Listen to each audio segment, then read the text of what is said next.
Thank you so much for joining us on this episode of Family Matters. My name is Purity Musel.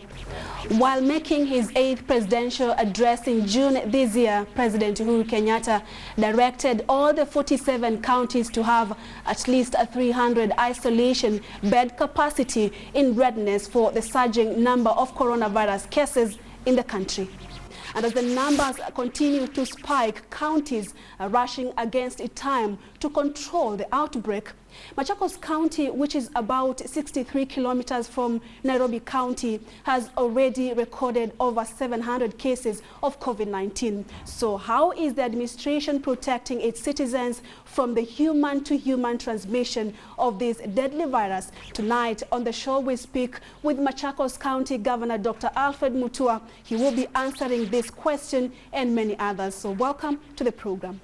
All right, so thank you so much, Governor Mutua, for making time for us and welcoming us in your county. We highly appreciate. Asante sana and thank you. Welcome to the governor's office. Naona umekaa mbali kidogo kwa hivyo I can remove the mask. Ndio watu wasifikiri ni mtu mwingine. But karibuni sana. That's right. So how have you been? Let's start with the restrictions. How is the new normal for you? I think we're getting used to it. Actually, there's only one thing I really like about all this corona thing, and that is the curfew. Because I met my security team the other day, crime has plummeted. Usikii nyumba ikivunjwa, you're not hearing of women being raped, you're not hearing of jackings, you're not hearing of muggings. I mean, crime has basically plummeted because the thieves appear on follow curfew. Yeah. So it has just shown that a lot of bad things happen in darkness, especially later. So that one, even a lot of governors have no problem with the curfew. All right. Ni watu watukae nyumbani. And unajua pia, somebody was joking the other day, watu wameanza kuona watoto wao. Watoto wameanza kusema, hii, mami, kwani daddy siku hizi anaishi na sisi? Because yuko nyumbani. Right. Before people, families were just disintegrated. So the curfew has helped, but as you realize that it has really slowed down business. Yeah. And the economy is hurting as a result of all these measures that you're taking. Right. Yes. Let's talk about the coronavirus in Machakos County. It's barely 60 kilometers from Nairobi, and it's one of the counties that were listed by the Minister of Health to be among the counties recording high cases of COVID-19, especially since the restrictions were lifted. Let's talk about the latest, the status of the county. What are the latest numbers? Well, we're not doing too badly. I always keep they keep on updating because we've got a COVID-19, what do you call it? COVID-19 lab here. Yeah. And so we are testing people. So I'm always asking my people to update for me any new patient, everything. What is important is that majority of the patients that we have been are recovering. There are people on home-based, there are people in the hospital. Currently, we have about 72 people who are in the hospital.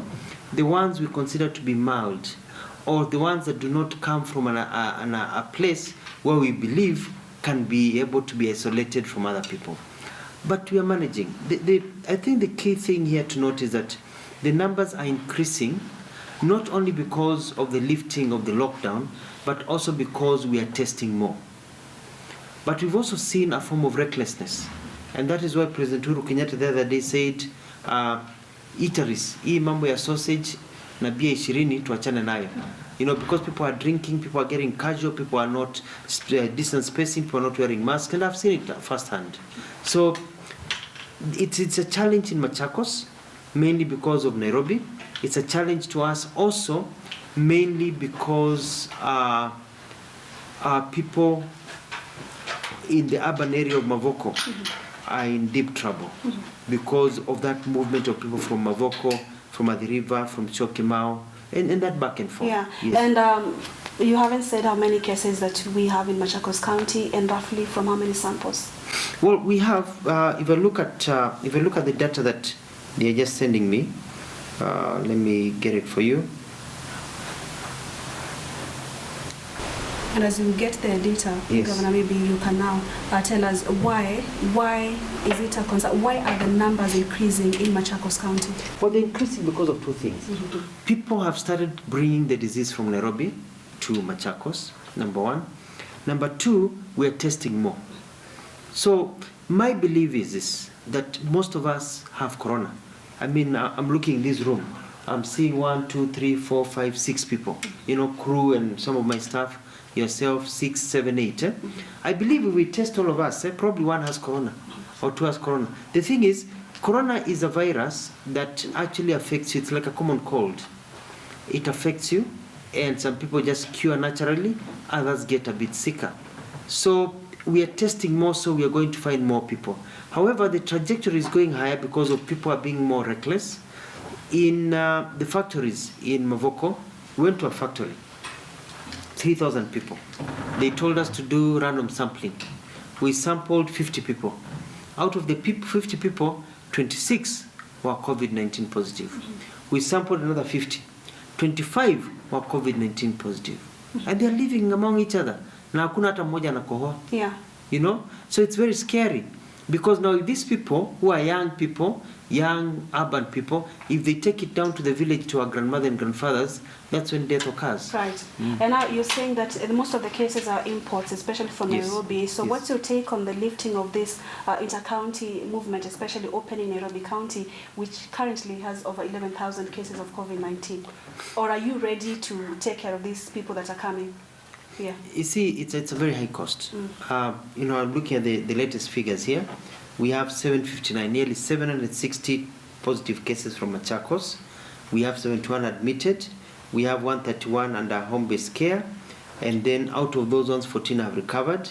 And then hospital recoveries are 50. So total in isolation home-based care are 202. And so the ones that are being mentioned from Machakos but being managed somewhere else, like Nairobi, Mombasa, and others, is 457. So the numbers are high. I mean, 759 people, but out of those ones, only 202 are in Machakos. Right. The rest are managed elsewhere. And so we'll hit the 1,000 mark very soon in Machakos County. Right. I traveled the other day. I went around Machakos. I went to Mwala. I went to parts of Yatta. And the figures there is that people don't have coronavirus yet, but it's coming. But people need to protect themselves. And I was telling the older people, if your son comes in from the countryside, mtoto wako amekuja kutoka countryside, kuja kukuona, usimkubali ndani ya nyumba. Mkaidhi unamsalimia kwa mbali, nilikuwa naambia like kamba, mkaidhi sema hasa. Mwambie my son I love you, lakini wewe simama hapo nisimame hapa. Right. Unaweza kuwa umeniletea corona. Nakupenda, unanipenda, lakini mimi kama mama yako nataka kuona wajukuu watoto wako wakikua wamalize shule. Sitaki nimalizwe na hii ugonjwa wa Nairobi, hii ugonjwa wa Mombasa, hii ugonjwa wa Machakos. Umeona? So I was telling them to take care of themselves so they don't get sick. Yeah, so what is your take on the numbers increasing? You're saying it's costly. You take on the opening of the inter-county movement, and now people are coming to Machakos County and the cases are increasing. What do you think should be done to stop this, especially on the importation of cases? I think we just need to be strict. Watu wakae nyumbani, tumalize hii ugonjwa, tuendelee na maisha yetu. Otherwise, just be, I mean, it's costing us 30,000 shillings approximately per day to take care of one patient. Yeah. I hapo siku 10 ni 300,000. If it's 1,000 patients, calculate the figures. Yeah. If it's 10,000, you're looking at billions being spent every month to take care of people, because people don't want to wear masks, people don't want to stay at home, people want to go and socialize. It is good, but wacha corona ipite, and then we can enjoy our lives. Yeah. Let's have a sense of discipline. So, Governor, what is your take on the current restrictions? Because the head of state this week, despite the increasing cases of COVID-19 in the country, there were no more restrictions that were imposed. What is your take on that? I think the restrictions of saying no more alcohol in eateries and the restrictions of closing eateries early will help. We cannot close the economy. And people ask, Kenya cannot afford to have a lockdown. Watu watalala wapi? Watakula nini? So we expect movement of people to continue. Yes. And so this means the cases of COVID-19 in this county will continue to rise. Yes. What is the county's preparedness, the capacity? Are we looking at a situation where the hospitals will be overwhelmed? I don't think so. I mean, we have 475 beds. We're increasing them to 613.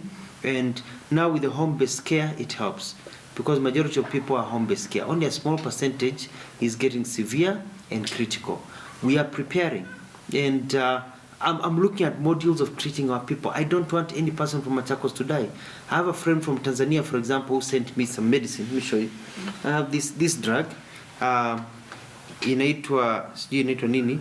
kinga na tiba ni bora kwa afya yako. So this is inatibu kuponyesha corona, kukohoa, mafua, maumivu ya kifua na kadhalika. So it is inaitwa dawa ya corona.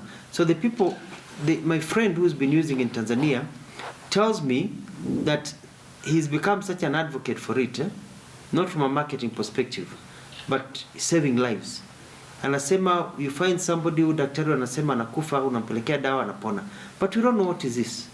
So I'm sending one to Cambry, another one to Machakos labs. Let them open the liquid. Let's find out what is in here. Is it mitishamba? Is it a hoax?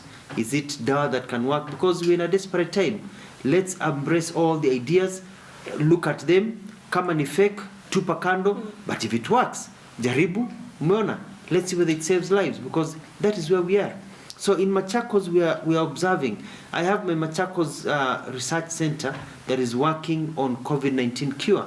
We are looking at remedies. We are looking at different modalities to be able to treat our people. So we're looking at, you saw the video about the lady talking about chloroquine, zinc, and all that. We've looked at all those. We're looking at different mitishamba. So we are trying all these things. We're looking at loading people with vitamin C. So we are trying different modules to see whether in Machakos we can come up with a formula of maybe not a cure, but ensuring that somebody does not die. Right. That you boost the immune system such that they heal naturally. Yes. And how are you, the doctors in the county, taking care of patients? Because as you had said, there has been a lot of controversy surrounding the cure and treatment for COVID-19. It's been all over. So what kind of care and support is being offered to patients in this county? There's a regiment we've been given. The protocols have been given by the national government. We are using those. But we have talked to our doctors and said, okay, what is this they're using? What do they use in Italy? What are they using in China? And we've realized that this virus, let me put, the virus doesn't kill you. It's an opportunistic virus. It's like HIV. It doesn't kill you, but it weakens your immunity such that other diseases kill you. So it's the pneumonia that kills you. So it enables pneumonia, which is a bacteria, to thrive. So when you had this video of the woman talking about azithromycin, which is Zithromax, talking about zinc, talking about hydrochloroquine, which is also killing bacteria. So they are attacking the diseases that tend to thrive when somebody has COVID and kill the person. So they are not treating COVID. They are killing the bacteria. They are basically bringing down the pneumonia, which is a bacteria, so that it doesn't kill you. So it is not actually killing the virus, because as we know, viruses are usually basically we don't have medicines for killing viruses.